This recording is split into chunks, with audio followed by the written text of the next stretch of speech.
आनन्दतरङ्गशीकरसमा स्वादेन देवः समे आनन्दाब्धिविगाहनं विदधते लोकाश्च मोदान्विताः।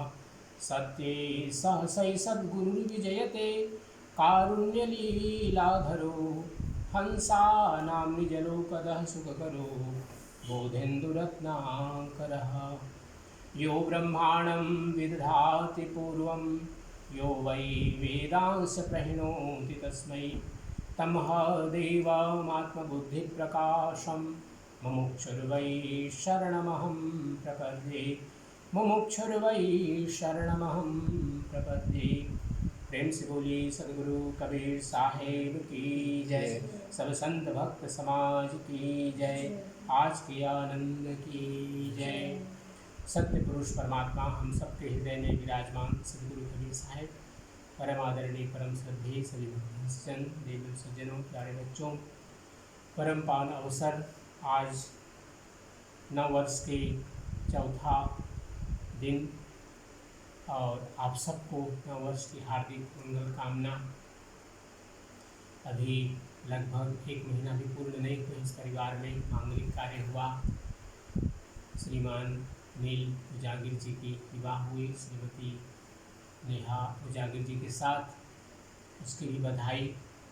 और जो आज हम सब लोग संध्या सत्संग कर रहे हैं उसका विशेष निमित्त है श्रीमती निष्ठा मुचोया,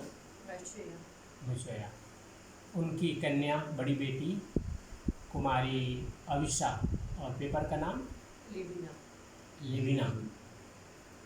उन्होंने अपने प्राइमरी इसका क्या नाम है पेशा परीक्षा में एक अच्छा उन्होंने डिवीज़न लाया और उनको महात्मा गांधी संस्थान का जो पायोग का ब्रांच है वहाँ पर इनको एडमिशन मिला। तो इसके लिए उनको बहुत बहुत बधाई। हम सभी जितने यहाँ पर बैठे हुए हैं सभी लोग स्कूल गए, प्राइमरी स्कूल, फिर उसके बाद मिडिल स्कूल, हाई स्कूल, उसके बाद फिर इंटरमीडिएट, कॉलेज, यूनिवर्सिटी, जिनको जहाँ तक के अवसर मिला हम सब लोग स्कूल लेकिन गए हैं।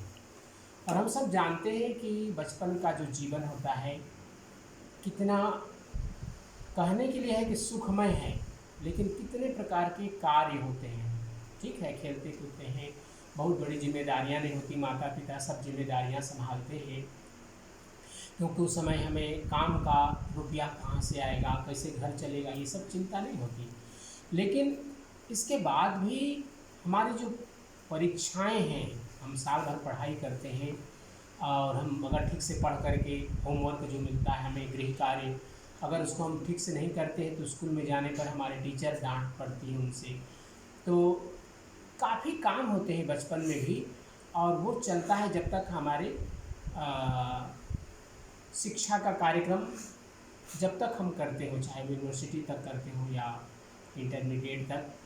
यहाँ पर उसको SC HSC कई नाम दिया गया, लेकिन पढ़ाई तो विषय से जुड़े हुए हैं और सभी को मेहनत करना पड़ता है।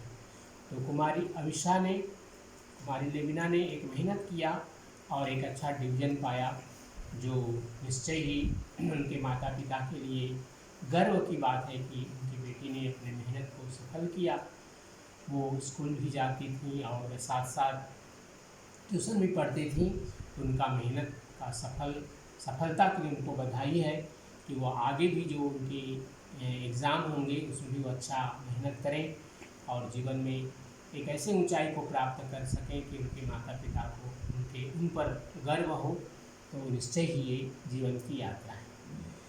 ये परिवार उजागिर परिवार मुझे स्मरण है जब हम 1999 में यहाँ पर आए थे, तो संभवतः दिसंबर या जनवरी में शायद ये खिचड़ी के अवसर पर, मकर संक्रांति के अवसर पर एक बस यात्रा निकली और उसमें हमारे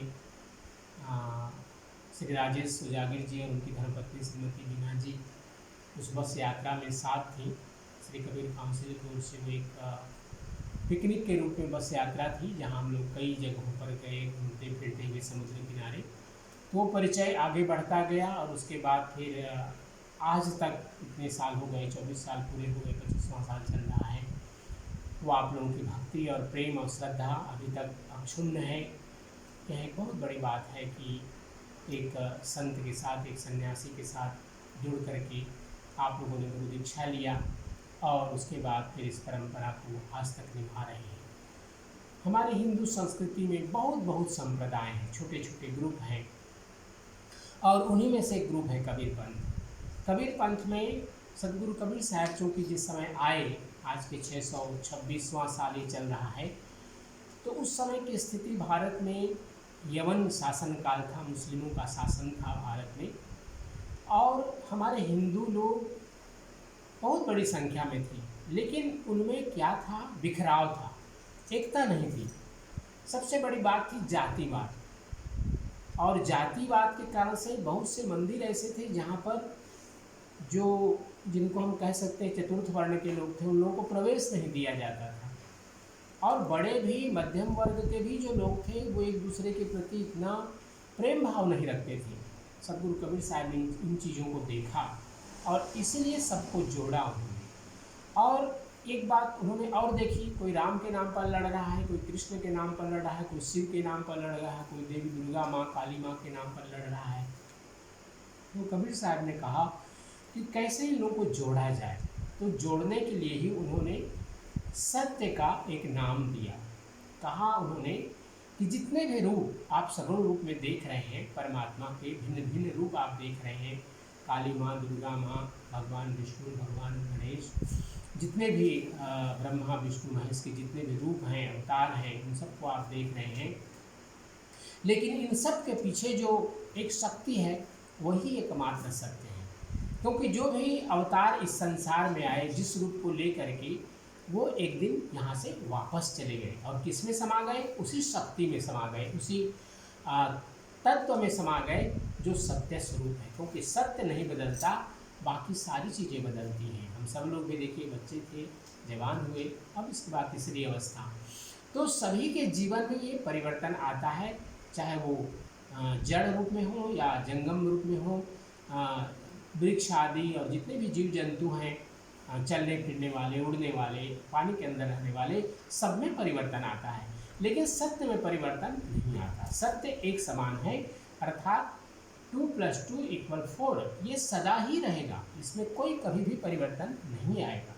और इसीलिए परमात्मा के जितने भी नाम थे, शास्त्र नाम कहें या उसको लक्ष्य नाम कहें या करोड़ों नाम परमात्मा के लिए जाते हैं, लेकिन उन सबको कबीर साहब ने सत्य में जोड़ दिया, क्योंकि सत्य ही एकमात्र शक्ति है जिनसे इन सब की उत्पत्ति होती है, और उसी सत्य से ही इस सृष्टि की रचना हुई। इस पूरे यूनिवर्स, पूरे संसार का जितने भी प्लानेट हैं, सूर्य, चंद्र और इसके साथ साथ जुड़े हुए जितने भी सूर्यमंडल हैं, सौर मंडल हैं, वे सभी के सभी इसी सत्य से ही शक्ति प्राप्त करते हैं, क्योंकि उनकी अपनी शक्ति कुछ भी नहीं है। जैसे अभी मैंने कहा था कि आदि गायत्री हम करते हैं तो हमारे शरीर में बहुत से कर्मेंद्रियां और ज्ञानेंद्रियां हैं, लेकिन इनको शक्ति कहाँ से मिलती है?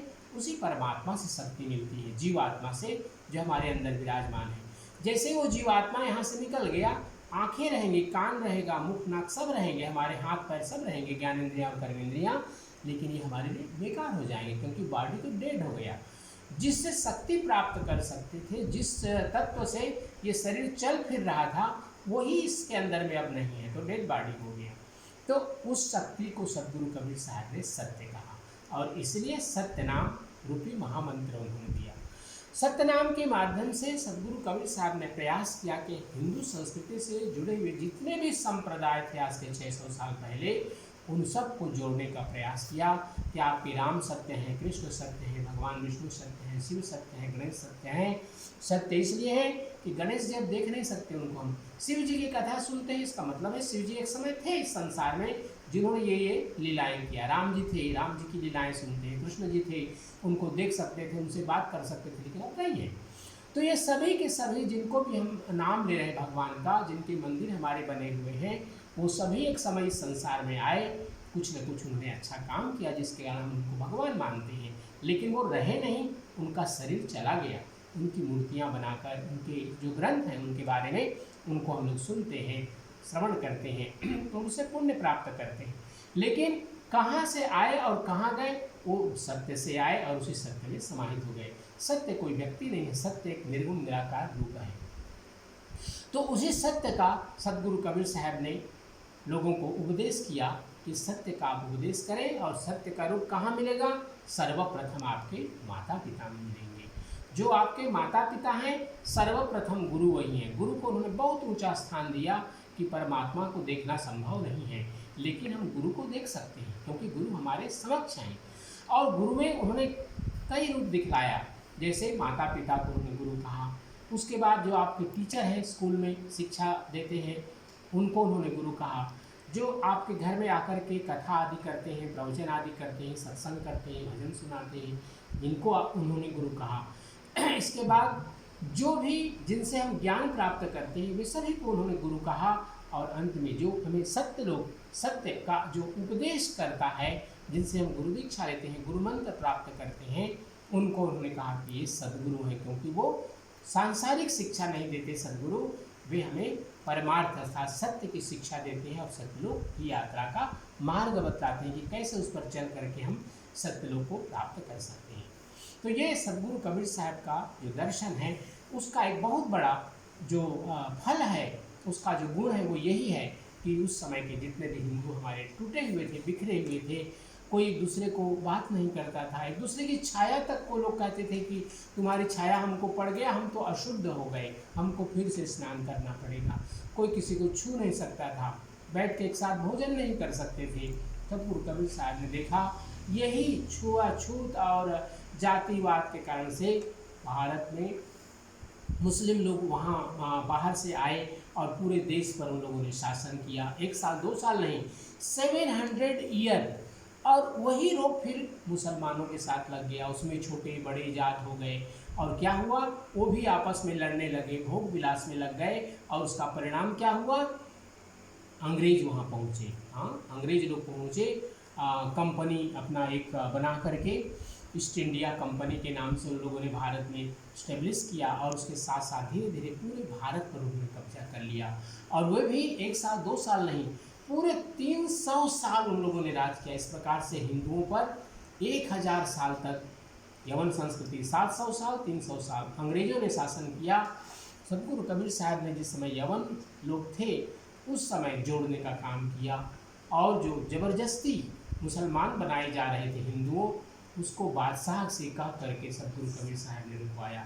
उस समय के बादशाह थे सिकंदर लोदी, उन्होंने फरमान जारी किया। सदगुरु कबीर साहब ने कहा कि अपने जितने भी तुम्हारे सैनिक हैं, तुम्हारे जितने भी काजी मुल्ला हैं, सबको मना करो जो ज़बरदस्ती हिंदुओं को मुसलमान बना रहे हैं। कबीर साहब के कहने से ये काम रुका, ज़बरदस्ती मुसलमान बनाने का। लेकिन फिर भी धीरे धीरे अभी तक मुझे बड़ा दुख होता है, लोग छोटे जात बड़े जात में बंधे हुए हैं। मुक्त होना चाहिए, हमें पूर्वजों के पूर्व घटनाओं से हमें ज्ञान प्राप्त करना चाहिए, उपदेश लेना चाहिए कि ये छुआछूत, जाति पात, छोटा बड़ा समझना, ये बहुत ही संकीर्ण मानवता, संकीर्ण बुद्धि का परिचायक है, इससे हमें मुक्त होना चाहिए। तो सदगुरु कबीर साहब की ये धारा जिसमें हम सब लोग चल रहे हैं, बड़ा सौभाग्य है, आप लोग भी इसमें जुड़े हुए हैं। सभी देवी देवताओं का आप सम्मान करें, लेकिन सदा ध्यान रखें सभी देवी देवता एक ही शक्ति रूप है। स एव ब्रह्मा स एव विष्णु स एव रुद्रः, कोई किसी में अंतर नहीं है। जहाँ कोई घटना घटित होती है, जहाँ किसी प्रकार की आवश्यकता होती है, तो ये देवगण इस संसार में आते हैं अपनी शक्ति को लेकर के, और उस आसुरी शक्ति का विनाश करते हैं। यही इनका विशेष रूप से कार्य है, इसलिए हम इनको देवता कहते हैं, इसलिए इनको हम भगवान कहते हैं, ईश्वर कहते हैं, क्योंकि ये आकर के हमारी समस्याओं का समाधान करते हैं। तो ये सभी आप सब लोगों का जीवन सुखमय हो, मंगलमय हो, आशीर्वाद देंगे। आरती के बाद कुमारी अभिषेक जो है, इनको खूब खूब आशीर्वाद है, आप सबका उनको आशीर्वाद मिले परमात्मा से, सदगुरु से, यही प्रार्थना करते हुए तो जीवन में खूब आगे बढ़े। उनकी बहन भी अभिषेक, उनका भी जीवन आगे खूब बढ़े, और आप सब लोग जो यहाँ पर उपस्थित हैं, आप सबका जीवन परमात्मा सदगुरु कबीर साहब आप सबके जीवन में सुख लाएं, मंगल लाएं, आप सबके सभी अनिष्ट जितने भी होने वाले जो भी बाधाएं हैं उन सबको दूर करें। सदगुरु से प्रार्थना करते हुए आइए सत्यनाम जिसकी हमने चर्चा की उस महामंत्र का जाप करते हैं। सत्यनाम सत्यनाम सत्यनाम भो, जय करुणामय सत्यनाम भो। सत्यनाम सत्यनाम सत्यनाम भो, जय करुणामय सत्यनाम भो। सत्यनाम सत्यनाम सत्यनाम बोल, जय करुणामय सत्यनाम बोल। सत्यनाम सत्यनाम सत्यनाम बोल, जय करुणामय सत्यनाम बोल। सत्यनाम सत्यनाम सत्यनाम बोल, जय करुणामय सत्यनाम बोल। जय करुणामय सत्यनाम बोल, जय करुणामय सत्यनाम बोल। प्रेम से बोली सदगुरु कबीर साहेब की जय। साहेब बंदगी, साहेब बंदगी, साहेब बंदगी।